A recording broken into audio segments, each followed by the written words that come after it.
El resurreccionista, Robert Louis Stevenson.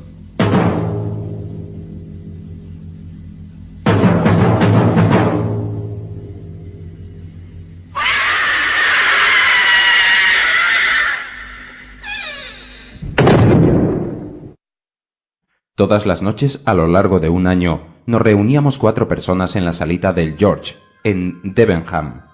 El maestro de obras, el posadero, Fitz y yo. Algunas veces éramos más, pero nosotros 4, por más que lloviera, nevara o helara, estábamos allí, sentado cada uno en su sillón reservado especialmente. Feathers era un viejo bebedor escocés, a todas luces un hombre de educación que disfrutaba de cierto desahogo, si uno considera el tiempo que había transcurrido desde que vivía en el ocio. Se había instalado en Debenham hacía ya muchos años, cuando era todavía joven, y acabó siendo adoptado como un ciudadano más de la población. Su traje azul jaspeado tenía rango de antigüedad local en la misma medida que el campanario. Su lugar reservado en el Salón George, su absentismo en los oficios religiosos, sus vicios empedernidos, carapulosos, deshonrosos, eran muy comentados en Debenham. Manifestaba vagas opiniones radicales y ciertas incredulidades de las cuales hacía alarde de vez en cuando, subrayándolas con unos golpes inseguros en la mesa. Bebía ron, todas las noches y puntualmente, 5 vasos, y la mayor parte del tiempo, pasaba sus noches en el George, se hallaba en un estado melancólico de ebriedad. Le llamábamos el doctor porque suponíamos que tenía algunos conocimientos médicos, y se le había visto reducir mediante una sola presión una fractura o un esguince. Salvo estas particularidades de poco relieve, lo ignorábamos todo acerca de su persona, así como de sus antecedentes. Cierta noche de invierno, más bien fría, acababan de dar las 9 y faltaba poco para que el hospedero se uniera a nuestro grupo. En ese momento había un enfermo en el George. Era un importante terrateniente del vecindario que tuvo de pronto un ataque de apoplejía cuando iba camino del Parlamento. Uno de los más famosos médicos londinenses había sido llamado a su cabecera. Era la primera vez que se producía un acontecimiento de esta índole en Debenham, pues el ferrocarril atravesaba el pueblo desde hacía poco tiempo, y aquel accidente nos había conmovido a todos en mayor o menor grado. «Está llegando», dijo nuestro anfitrión después de haber cargado y encendido su pipa. «Él», dije. «¿Quién? No hablará del doctor». «Él en persona», me contestó. «¿Cómo se llama?» «Doctor McFarlane», anunció el posadero. Fitz había tomado ya su 3er vaso. Se hallaba en la euforia de la embriaguez, tan pronto dormitando como paseando la mirada inquieta en derredor suyo, pero al percibir la última palabra pareció salir de su duermevela y repitió 2 veces consecutivas el apellido de McFarlane, la primera con bastante calma, la segunda con una repentina emoción. «Sí», continuó el posadero, «ese es su nombre, Dr. Wolfe McFarlane». Fitz se desembriagó instantáneamente. Sus ojos brillaron, su voz se volvió clara, poderosa y firme. Su lenguaje adquirió un tono violento y severo. Nos quedamos atónitos ante su metamorfosis, como si hubiéramos presenciado la salida de un hombre de su tumba. «Le ruego que me perdonen», dijo, «pero temo no haber prestado demasiada atención a su conversación. ¿Dónde se encuentra el Dr. Wolfe McFarlane?» Y tras haber escuchado al posadero, añadió, «No puede ser. Y sin embargo, quisiera tener la oportunidad de verle cara a cara». «¿Le conoce usted, doctor?», preguntó el maestro de obras. «No quiera Dios», fue la contestación, «mas el nombre es extraordinario. Sería demasiado imaginar que pudieran ser 2. Dígame, patrón, ¿acaso es viejo?» «Oh», aseveró el anfitrión, «claro que no se trata de un joven. Sus cabellos son blancos, pero da la impresión de serlo más que usted. Sin embargo, tiene varios años más que yo», prosiguió Fitz, a la vez que asestaba un golpe en la mesa. «Son las huellas y el sello del alcohol, del ron y de una vida disipada, las que usted puede ver en mi rostro. Quizá aquel hombre pueda disfrutar de una conciencia tranquila y también de una buena digestión». «Conciencia. Escuche, podrían haber opinado que yo era algún viejo y decente cristiano, ¿verdad? Pero no, yo no he mentido jamás. Podría hacerlo Voltaire si estuviera en mi pellejo, pero las ideas... Se aplicó un papirotazo en el cráneo desnudo. Las ideas eran claras y penetrantes, y yo lo observé, pero no hice ninguna deducción. Si usted conoce a este doctor, me arriesgué a observar tras una angustiosa pausa. Sacaré la conclusión de que no comparte usted la buena opinión que de él tiene nuestro patrón. Fitz no me miró siquiera. Sí, decidió bruscamente. He de verle cara a cara. Nueva interrupción. En ese momento cerraron una puerta en el primer piso con bastante rudeza y resonaron pasos en la escalera. «Es el doctor», gritó nuestro huésped. «Fíjese bien, puede usted reconocerlo». El pequeño salón distaba 2 pasos escasos de la puerta de la vieja posada del George. El ancho hueco de la escalera desembocaba más o menos en la calle, y entre el umbral y el último peldaño quedaba apenas espacio para una pequeña alfombra de Turquía. Pero aquel lugar estaba brillantemente alumbrado todas las noches, no solamente por la linterna de la escalera y el farol que señalaba el rótulo de la casa, sino por la cálida luz derramada por la ventana de la sala que se utilizaba como bar. Por este motivo el George llamaba la atención de los transeúntes. Fitz se encaminó con paso ligero y firme hacia la entrada. Nosotros permanecimos atrás a la expectativa y observábamos el encuentro de los 2 hombres cara a cara, como había dicho uno de ellos. El doctor McFarlane era ágil y vigoroso. Los cabellos blancos coronaban un rostro sereno y pálido, pero enérgico. Iba lujosamente ataviado, con el más fino paño y la tela más blanca que cabe imaginar. Llevaba una larga corbata blanca moteada en lila y en el brazo un amplio abrigo de viaje en piel. Sin duda alguna aquel hombre disfrutaba enteramente del desahogo y de la consideración ajena, por lo cual el espectáculo de su encuentro con nuestro hablador, borracho, calvo, sórdido y lleno de granos que le estaba haciendo frente al pie de la escalera, arrebujado en su viejo y abigarrado abrigo, ofrecía el más sorprendente de los contrastes. «McFarlane», dijo Fitz, bastante alto en un tono de voz que tenía más del herralde que de amigo. El célebre médico se detuvo en seco en el cuarto peldaño, cual si estuviera sorprendido por la familiaridad del apóstrofe y se sintiera herido en su dignidad. «Toddy McFarlane», volvió a decir Fitz. El londinense casi se bamboleó. Miró durante el transcurso de un segundo al hombre que se hallaba ante él, echó una espantada mirada hacia atrás y luego en un atemorizado cuchicheo: «Fitz», dijo, «¿usted?» «Sí», le repuso el otro, «yo. ¿Acaso pensaba que había muerto yo también? Uno no se deshace con tanta facilidad de sus conocidos». «Chitón», exclamó el doctor, «Chitón, este encuentro es tan inesperado. Puedo advertir que usted se halla bastante maltrecho por la vida.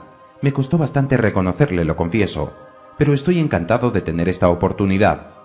Por el momento nuestra conversación debe limitarse a cómo está usted y hasta la vista, pues mi coche me está esperando y no puedo perder el tren.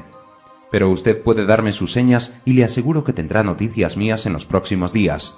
Tenemos que hacer algo en favor de usted, Fitz. Temo que ande escaso de dinero, pero tenemos que solucionarlo con toda sencillez, como en los tiempos pasados, cuando cantábamos y cenábamos juntos. «Dinero», gritó Fitz. «El dinero que me entregó la última vez que nos encontramos se halla en el lugar donde lo tiré, bajo la lluvia». Una vez pasada la primera sorpresa, el doctor McFarlane le habló en un tono algo superior y a la vez confidencial, pero la poco común energía de este último rechazo le hundió nuevamente en su primera confusión. Una expresión diabólica se extendió en sus rasgos casi venerables.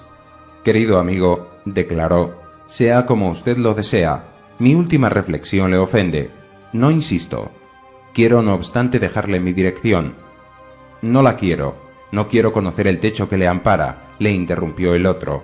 «He oído su nombre. Temía que pudiera ser usted. Deseaba saber si después de todo había un Dios. Ahora conozco que no lo hay. Váyase».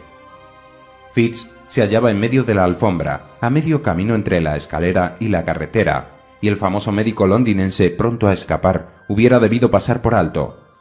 Era visible que este último vacilaba al pensar en la humillación que aquello representaba para él.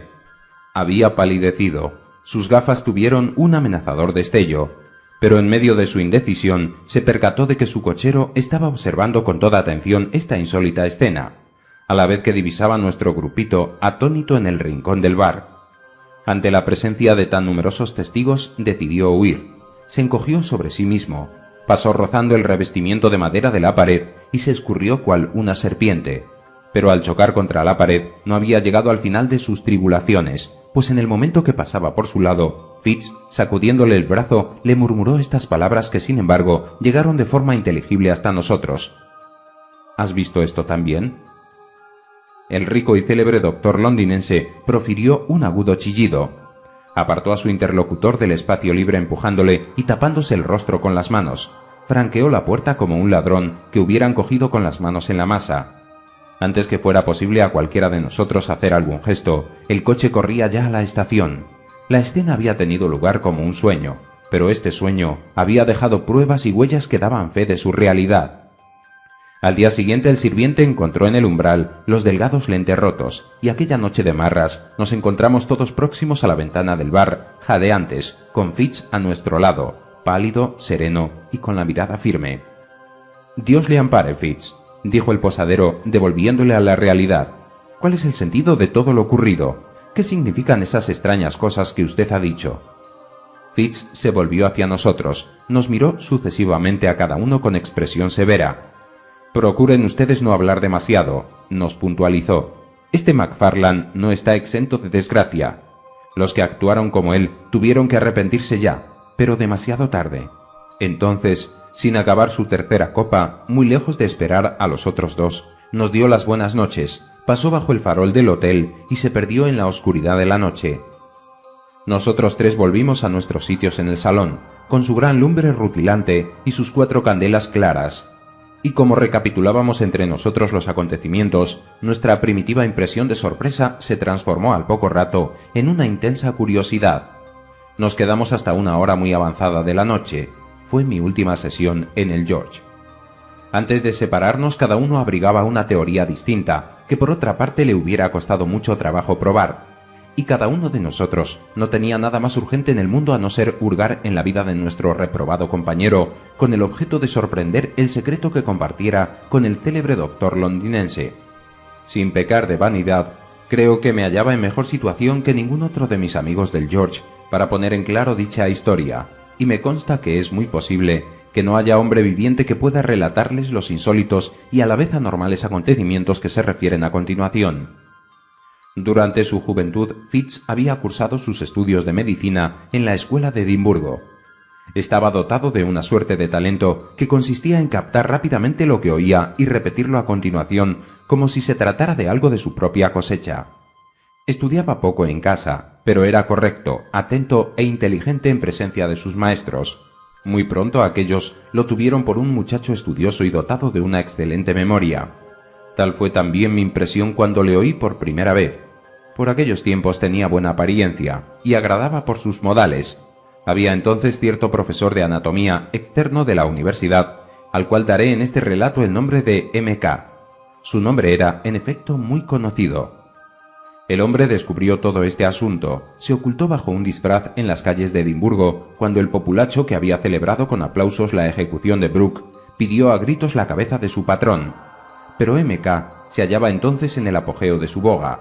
Disfrutaba de una popularidad inmensa, debida en parte a su propio talento y su habilidad, y también a la incapacidad notoria de su rival, el profesor de la universidad. Para abreviar, los estudiantes no mencionaban otro nombre fuera del suyo, y tal como los demás pudieron opinar respecto de él sobre este particular, Fitz supuso que había alcanzado el umbral del éxito al empezar a gozar del trato preferente y del favor de esta meteórica gloria. M.K. era un hombre de carácter alegre y también un perfecto profesor. Apreciaba de igual manera una artificiosa ilusión y una cuidadosa preparación. Desde este doble punto de vista era indudable que Fitz disfrutaba de una buena reputación, por lo que durante su segundo año de estudios tomó el cargo nada más que medianamente regular de segundo ayudante o subadjunto de su curso. Con esta autoridad debió asumir, entre otras cosas, la responsabilidad del anfiteatro y la sala de lectura de las primicias, y la dirección de los demás estudiantes. También debía ocuparse de proporcionar, recibir y distribuir los diversos temas de estudio. Fue en vista de este último objetivo, ocupación delicada en extremo en aquel momento, que M.K. le había hallado un alojamiento en el barrio mismo, terminando por fijárselo en el inmueble en el cual se encontraban las salas de disección.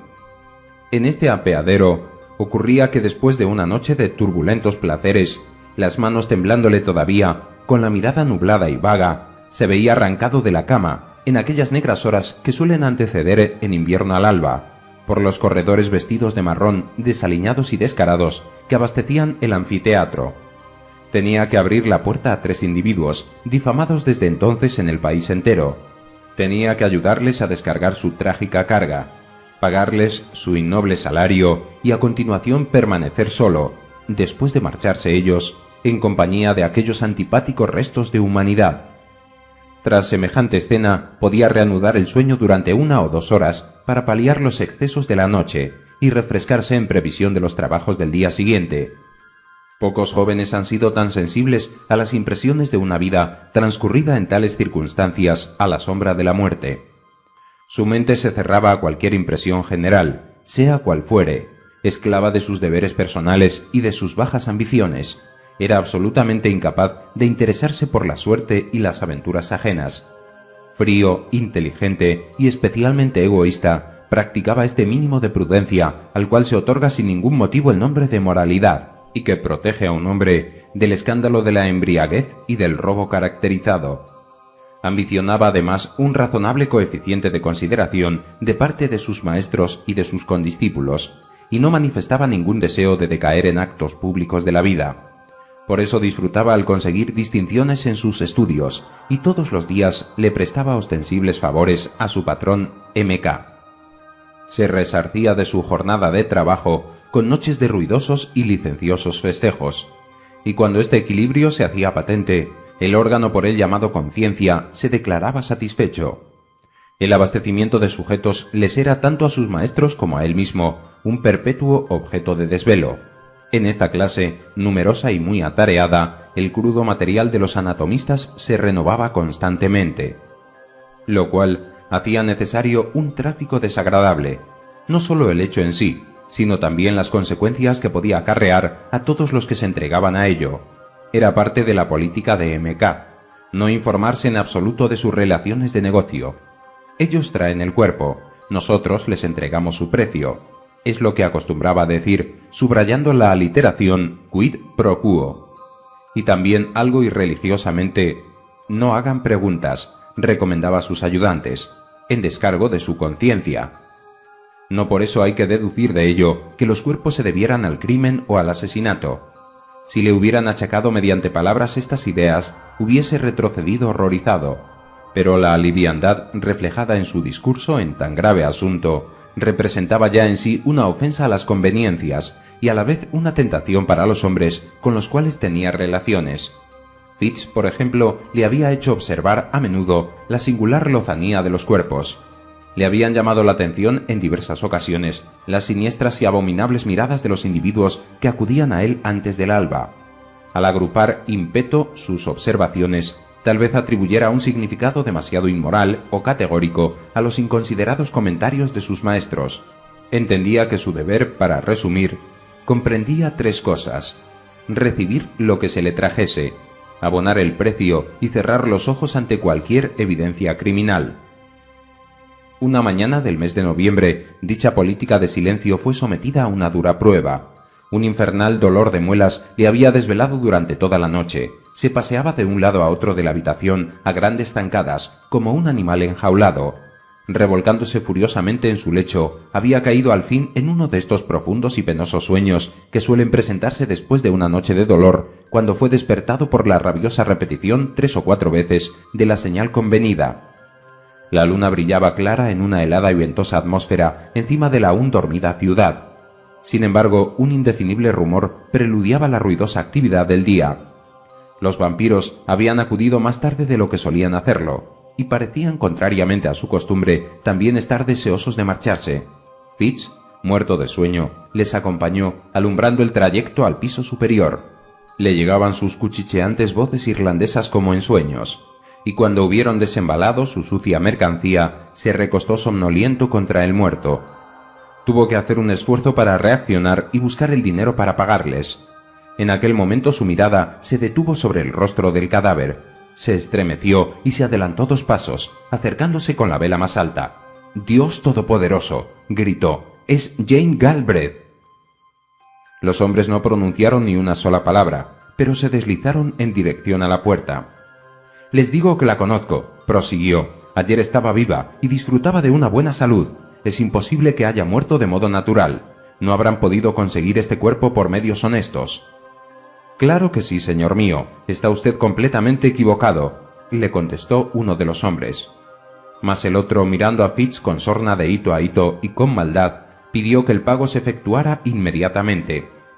Era totalmente absurdo ignorar la amenaza y aumentar el peligro de la situación en la cual se hallaba. Fue débil. Balbució unas vagas excusas y sus malevolentes visitantes le abandonaron. Apenas habían salido que buscó la confirmación de sus dudas. Una docena de indicios le permitieron reconocer a la chica con la que había estado bromeando el día anterior. Preso de pánico, buscó refugio en su habitación. Allí pudo reflexionar libremente sobre el descubrimiento que acababa de hacer. Consideró fríamente el alcance de las instrucciones de MK, tanto como el peligro que correría al intervenir en un asunto tan serio. Finalmente, en medio de aquella dolorosa perplejidad, decidió pedir consejo a su superior inmediato, es decir, al adjunto de la clase. Este era un médico joven llamado Wolf McFarland, favorito de todos los estudiantes despreocupados, hábil, disoluto y carente de escrúpulos. Había viajado y estudiado algo en el extranjero. Sus modales eran agradables, aunque algo amanerados. Era una autoridad en materia de patinaje y de golf. Se vestía con audacia y, para conferir un supremo brillo a su gloria, mantenía un cabriolé y un fogoso trotador. Con Fitz congeniaba en una cierta intimidad.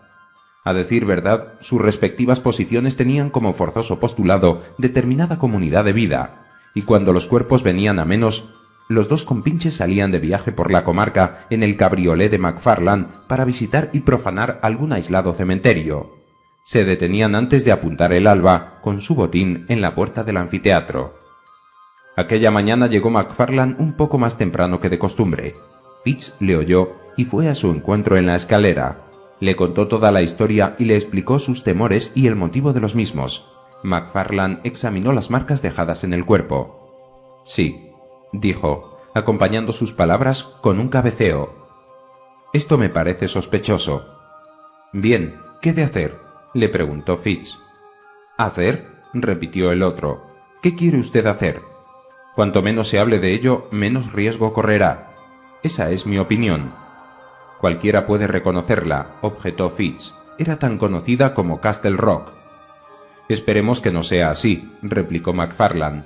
«Si nadie lo hace, usted tampoco lo habrá hecho, y asunto concluido. Ahora bien, es verdad que esto ha ido demasiado lejos, pero si revuelve el barro, hundirá a MK en el más insondable aprieto, y usted mismo deberá afrontar una deplorable situación.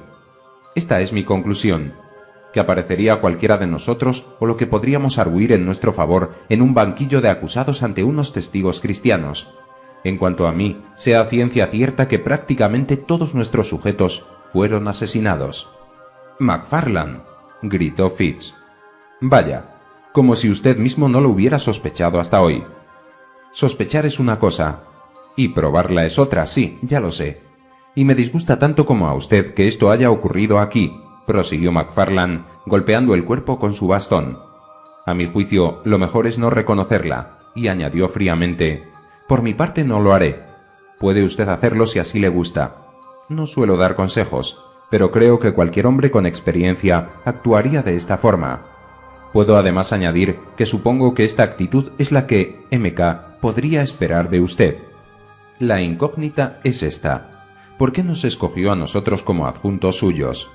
Yo contestó: porque no quería unas viejas mujeres». Este era el mejor modo de influir en el espíritu de un muchacho como Fitz. Consintió en imitar a McFarland. El cuerpo de la infortunada muchacha fue debidamente disecado y no se hizo observación alguna. Nadie pareció reconocerla. Una tarde, acabado ya su cotidiano trabajo, penetró Fitz en una taberna popular y encontró allí a McFarland, sentado en compañía de un extranjero. Era un hombrecillo muy pálido y sombrío, con unos ojos negros como el carbón. La confección de su ropa denotaba inteligencia y refinamiento. Sin embargo, dichas cualidades se exteriorizaban muy poco en sus modales, pues cuando se le conocía mejor aparecía grosero, vulgar y estúpido. No obstante, ejercía una notable influencia sobre McFarland. Impartía órdenes como el gran turco. Se inflamaba a la menor controversia o al menor retraso, y comentaba en forma grotesca el servilismo con que le obedecían. Aquel belicoso personaje le tomó muy pronto afecto a Fitz, le convidó a beber y le hizo el honor de unas extraordinarias confidencias referentes a su pasado. Si la mitad de lo que le confesó era realidad, resultaba ser un odioso bribón. Por tanto, la vanidad del muchacho se vio halagada por las atenciones de un hombre que poseía tanta experiencia. En realidad soy un pajolero, compañero, observó el extranjero, pero MacFarlane se halla bajo mi férula. Yo le llamo Toddy MacFarlane. Toddy encargue otra copa para su amigo. Hubiera igualmente podido ser: Toddy, levántese rápidamente y cierre la puerta. Toddy me odia, prosiguió. Sí, Toddy, esa es la verdad. Usted me odia. No me llame usted por ese maldito nombre, masculló MacFarlane. Óigale, tal vez ha visto cómo los muchachos juegan con un cuchillo. Esto es lo que le gustaría hacer sobre todo mi cuerpo, remarcó el extranjero. Nosotros los médicos tenemos un medio mejor que este, contestó Fitz. Cuando odiamos a uno de nuestros amigos muertos, lo disecamos. MacFarlane le miró severamente, como si esta broma no fuera exactamente de su gusto. Transcurrió la tarde. Gray, tal era el nombre del extranjero, invitó a Fitz a reunirse con ellos para cenar. Encargó un festín tan extraordinario que provocó una verdadera revolución en la taberna, y cuando todo hubo terminado, ordenó a MacFarlane que pagara la cuenta. Se separaron a altas horas de la noche. Gray estaba completamente ebrio. MacFarlane, desembriagado por la ira, pensaba en el dinero que se había visto obligado a derrochar y en los desprecios que había tenido que soportar. Fitz, aturdido a consecuencia de tantas libaciones, regresó a su casa balanceándose y con la mente completamente ausente. Al día siguiente, MacFarlane no acudió a las clases, y Fitz se sonrió interiormente al imaginárselo siguiendo siempre al intolerable Gray de taberna en taberna. Tan pronto llegó la hora de descanso, salió corriendo en busca de sus compañeros de la noche anterior. Sin embargo, no logró encontrarlos en ninguna parte, por lo cual volvió pronto a su casa, se acostó y durmió tranquilamente. A las 4 de la mañana fue despertado por la conocida señal. Bajó a abrir la puerta y quedó completamente atónito al encontrar allí a MacFarlane y su cabriolé. En el cabriolé llevaba uno de esos largos y horribles paquetes a los que él estaba tan acostumbrado. ¿Cómo es esto?, gritó Fitz. ¿Ha salido usted solo? ¿Cómo ha podido conducir? Pero MacFarlane le impuso silencio rudamente y lo invitó a ponerse a trabajar. Cuando hubieron terminado de llevar el cuerpo arriba y después de haberlo tendido en la mesa, MacFarlane fingió primero que se iba. Luego se detuvo y pareció vacilar. Entonces dijo: «Haría mejor en fijarse en la cara», dijo en un tono forzado.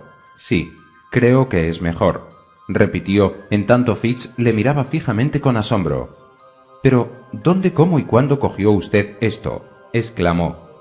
«Mire usted la cara». Esa fue la única respuesta. Fitz vaciló. Le invadieron unas extrañas sospechas. Miró alternativamente al joven médico y al cadáver y viceversa. Al fin, estremeciéndose, hizo lo que se le había pedido. Él presentía algo del espectáculo que iban a presenciar sus ojos. Sin embargo, el choque fue muy duro. El ver petrificado por la rigidez de la muerte y desnudo en el grosero lecho de arpillera al hombre que él había dejado bien vestido y repleto de vituallas y de pecados en el umbral de una taberna, provocó hasta en el despreocupado Fitz algunos sobresaltos, señales de una conciencia alarmada. Fue un crash tibi que resonó en su alma como un eco, el hecho de que dos de sus conocidos habían venido a parar a este mármol helado. No obstante, estos pensamientos solo acudieron a su mente después. Su primera inquietud concernía a Wolf. No estando preparado para tan inesperado reto, no sabía cómo mirar a su compañero abiertamente. No se atrevía a encontrar su mirada y permanecía callado. Fue el propio MacFarlane quien dio el primer paso. Volvió tranquilamente sobre sus pasos y colocó gentil pero firmemente una mano sobre el hombro del otro. «Richardson», dijo, «puede quedarse con la cabeza». Es preciso reconocer que Richardson era un estudiante que desde hacía mucho tiempo anhelaba tener esta parte del cuerpo humano para disecarla. No hubo contestación, y el asesino concluyó: «Hablemos de negocios. Usted ha de pagarme. Sus cuentas deben ser justas». Fitz volvió a encontrar un hilo de voz. el fantasma de la suya propia. ¿Pagarle?, gritó. ¿Pagarle por esto? Claro que sí. Por todos los motivos y consideraciones que caben, debe hacerlo, repuso el otro. No me atrevo a darlo por nada, y usted no se atreva a aceptarlo sin remuneración alguna. Esto comprometería a ambos. Este es otro caso semejante al de Jane Galbraith. Cuanto peor vayan las cosas, debemos actuar como si salieran bien. ¿Dónde esconde el dinero el viejo M.K.? Aquí, contestó Fitz con una voz ronca y señalando un armario situado en un rincón. Deme la llave, pues, dijo McFarlane fríamente, tendiendo la mano. Hubo un instante de excitación y la suerte fue echada. McFarlane no pudo reprimir un escalofrío nervioso, un tenue indicio de inmenso alivio al notar la llave entre sus dedos. Abrió el armario, sacó una pluma y un cuaderno que se hallaba en un estante y tomó de los fondos depositados en un cajón una suma adecuada a las circunstancias. Ahora vea usted, expuso. He aquí el pago efectuado. Primer indicio de buena fe. Primer paso a la seguridad. No le queda ahora más que asegurarle mediante una segunda operación. Haga constar el pago en su libro y entonces en lo que concierne a su persona podrá desafiar al diablo en persona.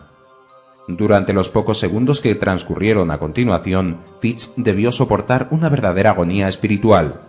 Entre todos los terrores que se apoderaron de su alma, el de más inmediato peligro prevaleció. Habría aceptado cualquier dificultad futura con tal de evitar en aquel momento una querella con McFarlane. Dejó a un lado la vela que le había acompañado todo el tiempo y con mano firme escribió la fecha, la naturaleza y el importe del trato.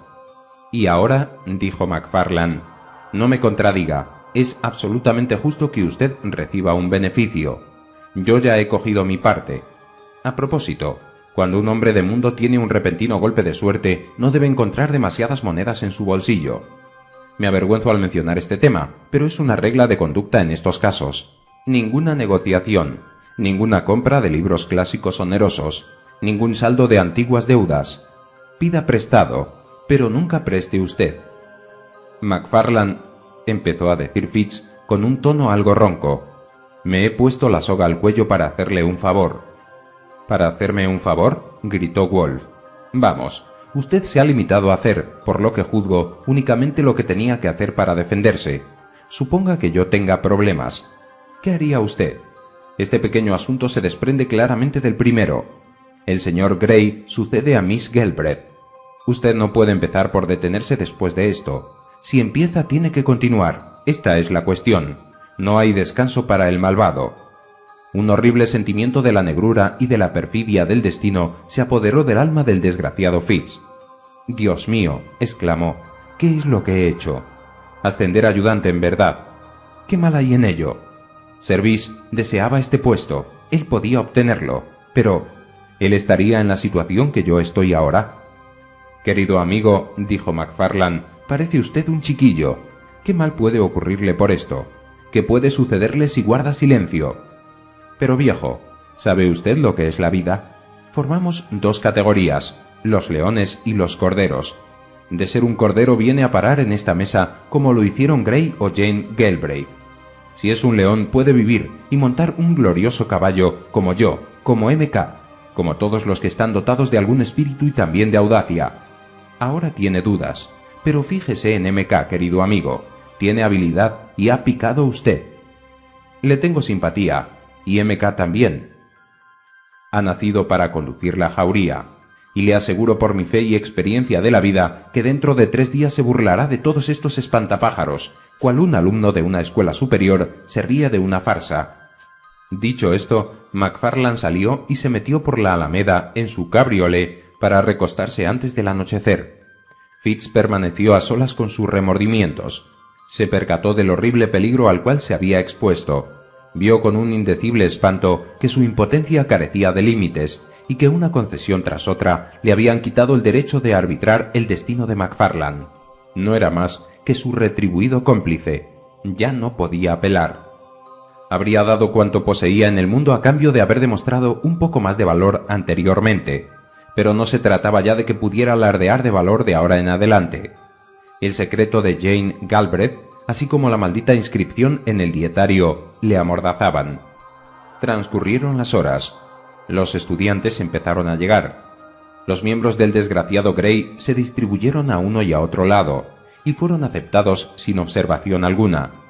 La cabeza colmó los deseos de Richardson. Antes de terminar el día, Fitz se estremeció de alegría al ver el camino recorrido en la vía de la seguridad. Durante 2 días siguió vigilando con creciente alegría los terribles progresos del camuflaje. Al tercer día McFarlane hizo su aparición.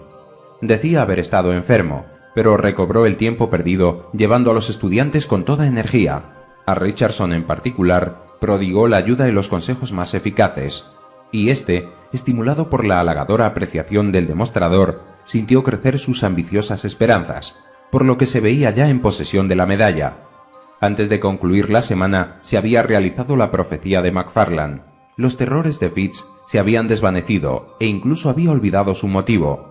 Llegó a enorgullecerse de su propio valor y para sí mismo arregló la historia de tal modo que pudiera reconsiderar estos acontecimientos con una malsana vanidad. Apenas si se vieron con su cómplice. Se encontraban, por necesidad, durante los trabajos de clase, recibían juntos sus órdenes de M.K. De tanto en cuanto intercambiaban 1 o 2 palabras en privado y McFarlane se mostraba siempre especialmente amable y jovial. Pero resultaba claro que evitaba toda alusión a su común secreto, e incluso cuando Fitz le murmuró que había elegido el lado de los leones y abandonado el de los corderos, le hacía señas sonriendo para que callase. Finalmente los 2 cómplices tuvieron ocasión de reafirmar su unión. M.K. necesitaba más cadáveres. Los alumnos eran exigentes y una de las pretensiones de su maestro era tener siempre material de trabajo. En aquel mismo momento llegó la noticia de un entierro en el rústico cementerio de Glencorse.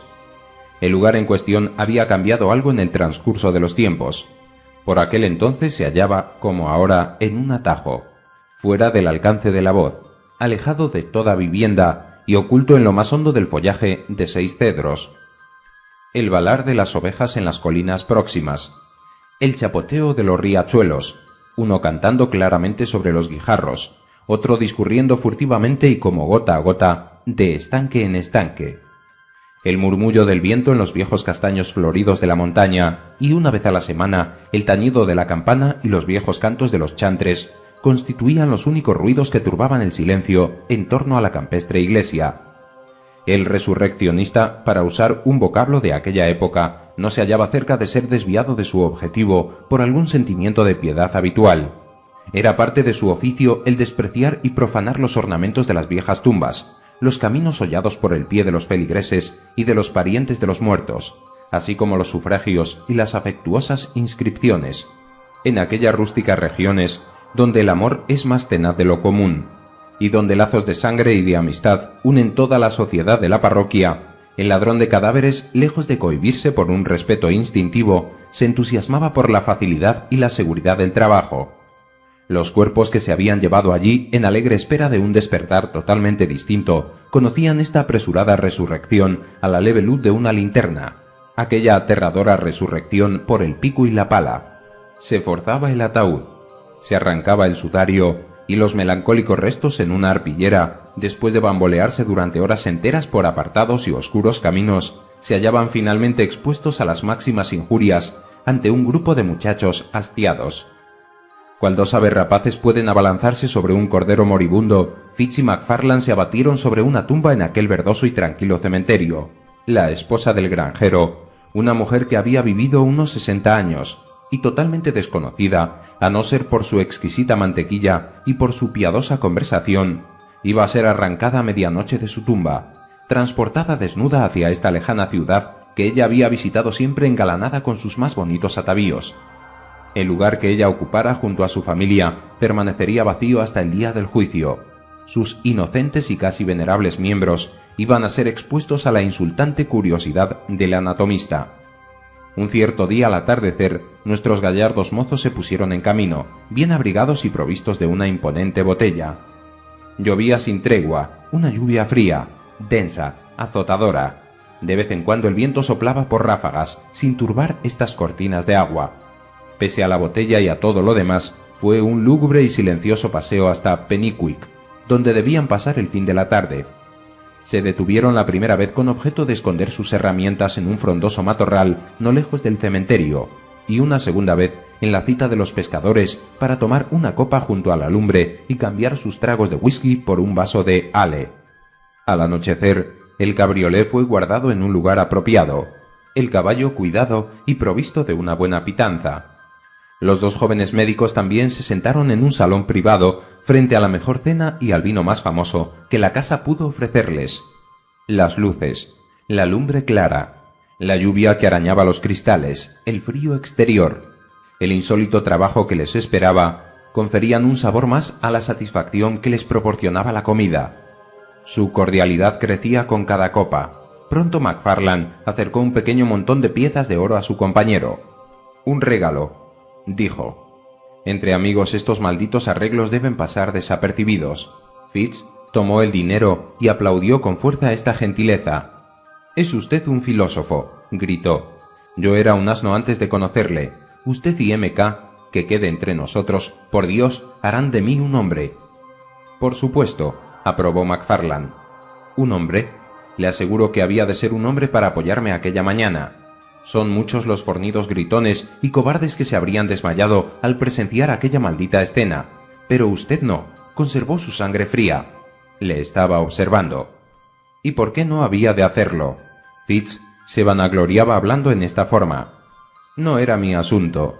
Por una parte no había nada a ganar, salvo molestias, y por otra podía contar con su gratitud, ¿verdad? Y golpeó su bolsillo, haciendo tintinear las piezas de oro. MacFarlane se inquietó al oír estas desagradables palabras. Habría podido lamentar el haber educado a su joven compañero con tanto éxito, pero no tuvo tiempo de interrumpirle, puesto que el otro proseguía ruidosamente en el mismo tono vanidoso. El problema fundamental no consiste en el miedo.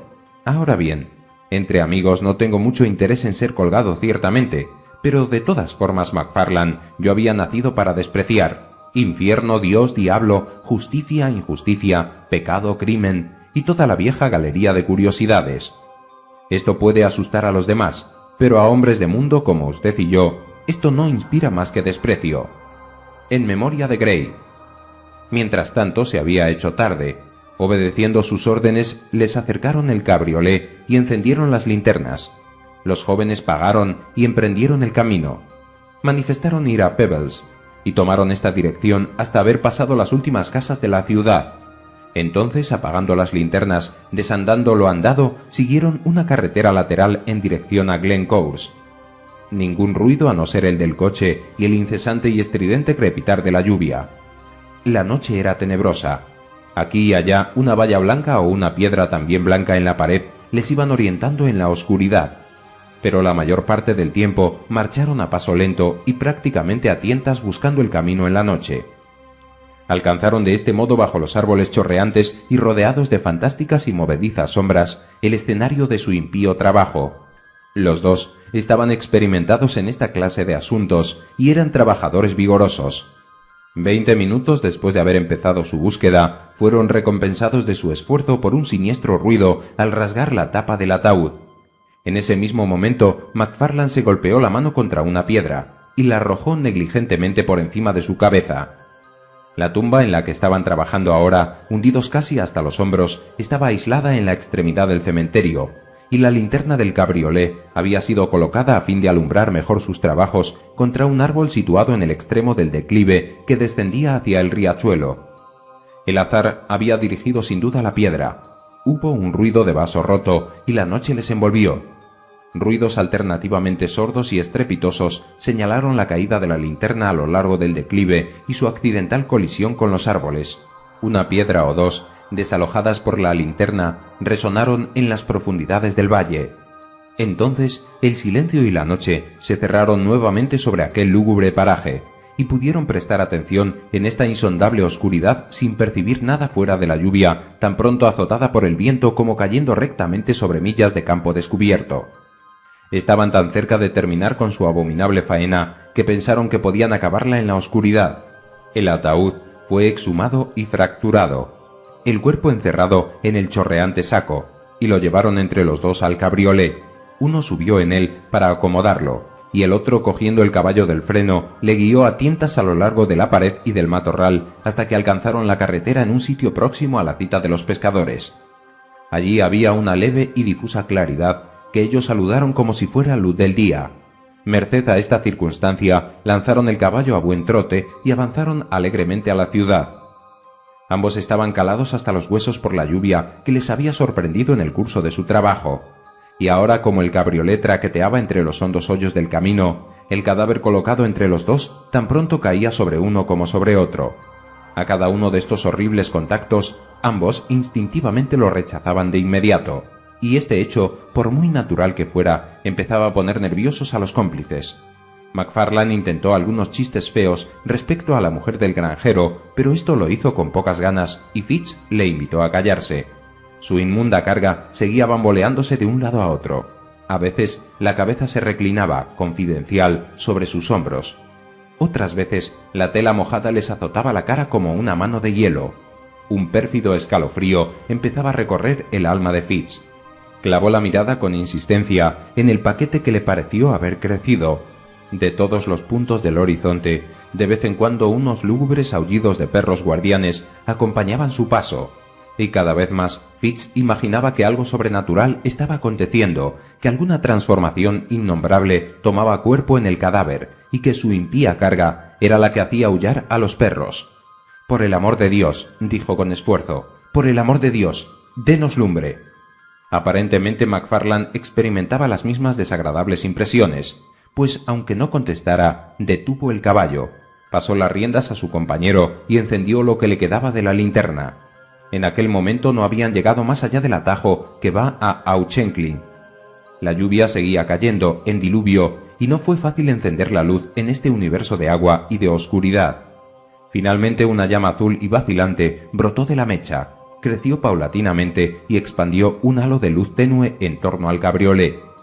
Les fue entonces posible a los dos jóvenes verse uno a otro, y también al paquete que transportaban.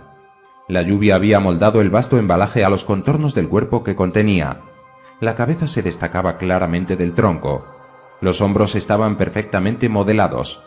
Algo a la par espectral y humano los obligaba a no apartar la vista de la horrible compañera de su calaverada. Durante un largo rato McFarlane permaneció inmóvil, sosteniendo la linterna.